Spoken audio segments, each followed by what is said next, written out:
Welcome back to a new video. My name is Kian de Jong and this is KG Technic. In this video I will be talking about set number 76969, the Triceratops Skull.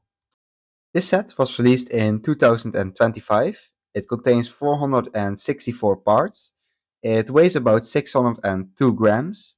The dimensions of the box are 26 by 28 by 5.9 centimeters.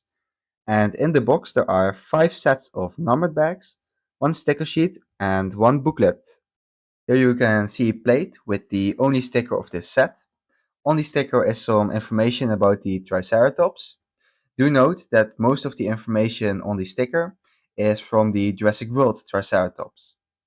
In the first bag we made the stand for this set. On the right side of the stand we have the part that will actually hold the skull in place. This part was made by using some Technic pieces and is held at a slight angle. On the back of the stand we have a see-through piece, and this one is supposed to represent a mosquito in amber, and we've seen this piece in some other Jurassic World sets too. If we turn the stand back to the front, you can see that we have some more parts on the left side. We have the plate with the only sticker of the set. On the sticker is some information about the Triceratops. Next to it, we have the minifigure of the set, and next to the minifigure, we have a Triceratops fossil in mini scale. A interesting fact is that the Lego looking glasses actually function like real looking glasses. In the second bag, we actually started working on the skull itself. We basically just made a cube with a lot of color in it, but these pieces will probably be blocked off pretty soon. The build is pretty dense, there are no air gaps, and there are a lot of connection points. We have some Technic holes in the front, some studs on the sides, there's also a ball joint on the back, and there are some parts where axles can connect. My guesses are that this assembly will be at the center of the build. That's because of all the connection points. What I do find pretty weird is the ball joint. I think this will be at the back of the skull, because the only other reason for it that I can think of is the lower jaw, but the lower jaw doesn't need the sideways motion. The white pieces are also pretty strange, but these will probably be covered up. In the next phase, we added a assembly to the bottom of the cube, and this one is held in place by using some vertically placed pieces. You can see here. There's also a section of the assembly that's sticking out to the front. My guesses are that this is the lower jaw, and it's held in place by using some hinges. In the front there's still a large flat portion of the build, with a lot of colored pieces visible, but I believe these will be covered up in one of the next bags.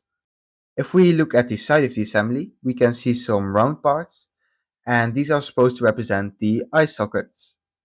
On the bottom is a large opening, and this is probably where the stand will connect to the skull. If we look at the top of the skull, you can also see that there were some plates and slopes added to cover everything up. The only things not covered up are some connection points for some Technic axles. Bag 4 is finished, and in bag 4 we have added the upper jaw and snout. What's interesting is the clear piece in the front. It's probably there for support and gives the pieces on top another place to connect. Besides the upper jaw and snout, we've also added some parts on top. We have added the horns, and when we look at them from the front, they are at a very slight angle. The way the horns connect is by using some axle connectors and a axle, and the axle connector is hidden inside the skull. Most of the colored pieces are covered up, but when we look at the bottom and open the mouth fully, we can still see a green piece at the back, but this could be on purpose because the Triceratops was a herbivore.